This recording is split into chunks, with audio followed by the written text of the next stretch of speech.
Good morning, everyone, and welcome to our Namaste morning session. It is Wednesday. Am I correct? The days just start to fold together, don't they? I don't know if that's the result of a long pandemic or just how it works. You just get so in the moment that it's who cares what day it is ultimately? I mean, the only thing that really matters here in Mexico is it Tuesday market day? Is it Wednesday market day? Are we going to Walmart? I think today's Wednesday market day, if anyone's interested. It's beautiful just to be in the moment and to just see what shows up. And so today, in that spirit, I want to share something that showed up last night when I was realizing in a very real way that I am dealing with an active addiction. So I want to come clean. I want to share that with all of you. I think I mentioned this maybe a week or so ago, but I have become addicted to something that I never thought I would want to even watch once. Now I can't stop watching Survivor. I can't stop. I go into my room, it's the first thing I think about. Who's getting kicked off the island next? What's gonna happen? What big dramatic thing is going to occur? And then before I know it, there I am again, watching 2 or 3 episodes of Survivor before I go to sleep. But it's a benign addiction. I figured I can live with it. In fact, last night I saw something that really rocked me in a good way. And I thought this is going to be something to bring to the whole family because it it taught me a great lesson. It taught me something about myself, and I think it's going to teach us all something about ourselves and what it means to shower the people with love. So here's what happened in the episode yesterday. As you probably know, there are challenges that the people who are still competing, they have to do all these crazy challenges, and sometimes there'll be either a great prize at the end or they'll get immunity. Immunity means that at least for that day they cannot be kicked off the island. They can't be voted off the island. And so in this particular case, they were fighting for a particular prize, and they knew what the prize was in advance. It was a brand new car. And here they are in the jungle of Guatemala with nothing to eat, mosquitoes like we think we have mosquitoes here. Just watching how, what's going on there, we have nothing compared to what they're having to deal with. All sorts of hardships. And here comes this beautiful Jeep SUV, and whoever wins this challenge is going to get the SUV. So, of course, they're very excited and they're competing very hard. And at the very end, one particular woman, actually someone who I don't think had won a challenge at that point, she wins the challenge and now the Jeep is hers. But there's always a twist. There's always a but. Have you ever found that in life, in Survivor? There's always a but. You have a choice to make. And here's what the choice was. The woman is told, first of all, that in all of the preceding seasons of Survivor, whenever they've done this challenge where someone got a car, no one who won the car ended up winning the $1 million prize at the end. No one ended up being the final person. So they were going to offer her an opportunity to break that. Suddenly, 4 more cars come pulling up. And she's told that you have a choice. You can keep your car. Now, there are 4 other people. So there are 5 people total left on the island, right? So there are 4 more. So you can keep the car that you just won. And that would be great. Or you cannot take your car, and all 4 of these other people will get a car. What do you want to do? Now, of course, these 4 people are anxiously awaiting her decision. I mean, think about that. That's all 4 of them are going to get a car. And she won't get it, but she will have the satisfaction of knowing that she has done something truly remarkable. And she thinks about it, and I don't know, they really do it dramatically very well with the music, and everything begins to, swell. And finally she says, I've made my decision. I'm going to keep my car. Of course, the other four contestants, okay. I'm sure a couple of them were thinking, I probably would have done the same thing, given the opportunity. And I'm thinking, I wouldn't have hesitated for an instant. I would absolutely have said, give them their car. And it wouldn't, I realized after that would have been a great strategy. Because the strategy on Survivor is to, of course, stay in everyone's good graces so that you don't get voted off the island. Now, there's only 5 people. The next person is going to bring them down to the final 4, and that's kind of a big deal. So it would have been a great strategy, but I wasn't even thinking about it from the strategic level. It was just an automatic response. Give everything. Give all to all in order to have all. Because I knew that whether it be something as dramatic as giving 4 cars away, or something small, my willingness to give to shower the people I love with love every moment, and everyone else, to see the holy, perfect child of God, the face of Christ, wholly, completely, without reserve. That's the key, is without reserve. Don't hold back. And if that means I'm giving 4 cars away, I'm giving 4 cars away. Now, what happened was she got her car, and guess what? She got voted off the island that very episode. That very episode, she was packing her bags and heading home. Now, I'm sure that it played a role, but still, it was, for me, what was most interesting was to see my immediate joyful reaction. It was not at all, like I said, strategy. That occurred to me later. Oh, yeah, that would have been good strategy. Someone else mentioned it. But it was also interesting how many of the other 4, I think 3 of the other 4 said, I wouldn't have hesitated. I would have given the cars away. Now, you never know until you're in the moment. But for me, it was the joyful response. It was that feeling that I felt in knowing I can offer this richness to those I love, to these people. And I realized this is what we talk about here every single day. Give all to all. Don't hold back.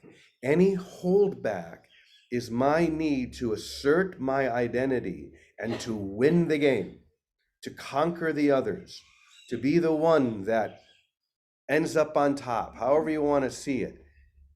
What does Jesus say? And all great masters, serve the others.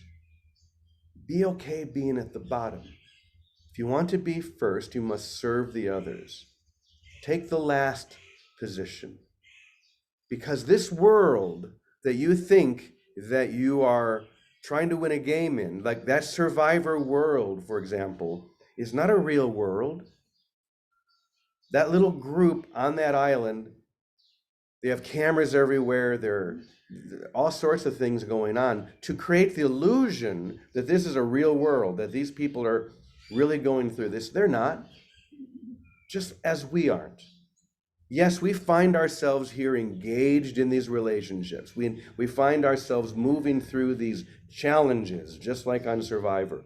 And like we said on Easter, the greatest thing about the resurrection is that Jesus was the survivor. He was the one that didn't get kicked off the island. And now we're called to do the same thing. As Jesus did, we are called to demonstrate, not just with our words, but with our presence, that death cannot hold the holy, perfect child of God. And we realize that by giving it away. We realize that by being the source of that goodness and that richness to others. So as I was watching that last night, it just really occurred to me, as I said before, joyfully, I would absolutely have given those 4 cars away. So I just want to say that if here at Namaste we suddenly find ourselves in a similar position, gather around, folks, because I'm giving it all away. And I hope you do too. When they get kicked off the island, where do they go? Home. Oh, we have a home? Yeah. Oh, yeah, these are contestants, of course. Yeah. Jeff asked, where do they go when they get caught? Actually, some of them go home, but some of them stay and they're on the jury. But no, these are just people like you who get brought onto the show, and during that 40 days or whatever it is, that's their home. It's mosquito infested, starving to death, and then suddenly you have a choice. You can keep this beautiful brand new car, or here comes 4 more and you can give all 4 of them away. Here's my suggestion. Don't hesitate. Give it all away. Don't hold anything back. Give all to all in order to have all. I'm looking at the back right now and I see the Course in Miracle lesson for the day. I seek what belongs to me in truth. What belongs to you in truth is not a brand new Jeep. What belongs to you in truth is everything. So if you want everything, guess what? What do? Give everything. I can't wait to hear where Vicky goes with this, and Teddy. Are you guys out there? Take it away if you are. Hey, Jimmy, I'm right here. Teddy is right now under the illusionary knife at Beth Israel. I call it HMS, Higher Medical Services, with DPP, Divine Protection Program. Maybe before you even start, let's focus our love and our light on Teddy. We'll tone his name together and send him all of our love as he goes through whatever he needs to go through. Here we go. Teddy.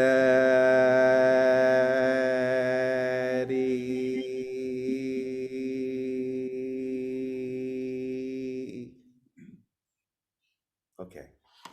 Go ahead, Vicky. Thank you. Well, that's how we prepared. Just bless everybody and be grateful for everything. So, we talk about experience, the experience, and this is another great example. I love that example of Survivor, but it just shows you how frightened someone is that they would hold on to one little thing when they could have given away everything and been in ecstasy. But it's the same thing. That's one of the ways we find our oneness. We talk about the experience of oneness. We'll start blessing everyone and giving everyone everything, and you find your oneness quickly because it explodes from within. The joy and the happiness of giving and then being showered yourself from within, from without, from all over the place, front door, side door, everywhere, is an experience. And it's inevitable because the giving of it is the receiving of it, is what sets up the receiving. And none of us can find that out unless we do it. And once you get the idea that, okay, none of this is so, just like the Survivor said, this is all a true and false quiz. That's it. It's not right or wrong, good or bad. It's none of it's true. So generously give everything. And as we give, we come into a state of oneness because we feel so close to everyone, because we are really joined, and that reality starts to bubble up in us. So, and then you were looking at that lesson. Wait a minute now. Someone called. So that lesson, it gave the other ingredient. So I've been really focused lately on radically staying in oneness in every which way I can. And oh my God, I love James Taylor. He's a Boston boy from the Vineyard. His brother too, Jimmy. Should look up some of Livingston's songs. Oh, sure. Yeah. Anyway, shower the people you love. That I remember hearing it first time years and years and years ago, knowing, oh my God, that's heaven on earth. That's it. And that's a key. That's a doorway into our reality. All of these things are doorways. In the lesson that you just read, that truth and joy belong to us, the other key is clear the altar of within of all your interests and desires. Clear it up. Just wipe it out and put only one interest. I want to know the love of God, or I want to know the truth, or whatever promotes that opening, that heartfelt opening for love, for God, for truth. I want to know everything. I want to live in heaven right now, in whatever that oneness is, by clearing our altar, our desires and interests, and staying tuned to that, focused to that, oriented to that all day, and then spend all day giving and blessing. That's it. 2 rules right there. Wake us right up. But the greatest thing is what you started to say too, is when we join, when any 2 or more of us join in exploding and giving the love of God wherever we are, we have really obliterated the false, because the truth of love and light have to show up through us, but we can't talk about it. We have to do it. We have to let that experience come to us by keeping our altar within clear of other desires, and hold a thought of God, a simple thought of God, and then giving and giving and giving wherever we are. A smile, a handshake, hold the door, wave, it doesn't matter. And then when we find a brother who will join with us in that, wow, that's what you have. That's what Namaste Village is. And hopefully many other little places and centers and little families in time that are remembering the joy of heaven and the joy of joining that explodes into happiness and dissolves the false picture, so only the truth of happiness somehow comes to us in a way we understand. So that's Oh, it. thank you, Vicky. Such a great lesson. The whole thing from James Taylor to giving away all the cars to everything, everything, everything. I just love this lesson. And as I was watching that last night, it just struck me as so perfect. And I've never met James Taylor. I've always wanted to, but I used to be very good friends with his daughter, Sally Taylor. We used to live in Boulder together and travel around and sing songs together. So I got close. Yeah, that's pretty close. I see Calico over in the other building has her hand open. Calico, go right ahead. I just had to jump in. Thank you so much, Vicky. I mean, it really, what you spoke to today was my experience where I'm at right now, and it's so beautiful. I'm, yeah, it's just so beautiful. But I had to jump in, James Francis, because I love Survivor. You know, when I was in hospice, I was by myself most of the time. And it's hard to hear what Christ has for you when you're by yourself. That's what I found. And so I watched Survivor with Christ, only with Christ. And it was, I got lessons out the wazoo from that whole process. Because it's geared to judge. It's Yeah. geared to, ooh, this is the icky one, hate him. Oh no, now this is the icky one, hate him. And I wouldn't. Whoever they were hating at the time, I loved. And I found something to love about them. And it was a beautiful process. I'm so grateful for it, because it was the beginning of my mind training to deal with my life. And it was, so I just know there are other closet survivor people out there, and Holy Spirit can use everything. We'll use everything, including survivor. So I just had to say that. Oh, wow. I'm glad that I'm not the only one here at Namaste who can appreciate that. And I'm going to start watching it as you suggested, Calico, because you're right. It is set up to judge. That's what it's all about, to judge one another. And then yesterday, the show was, well, do you choose to love one another? Give everything, everything to everything, to have everything. Such a simple lesson. So, Baraka, I see you've got your hand up. Go right ahead, brother. Thank you. I I want to take another run at this survivor thing here. At the beginning of your story, you said that they told this woman that anyone who ever took the car never won. She gave them, she gave the other 4 opportunity to win because she was withdrawing herself by the mere chance of taking the car. She knew she was going to be out. She left the other four with the opportunity, the gift of winning the Survivor contest. That was how I saw that story. Well, you have a beautiful mind. I don't think that's what she was thinking consciously, but that's how it turned out, indeed. So I want to introduce you all, everyone, to someone, actually to a couple of people here, because I'm very excited that they're here.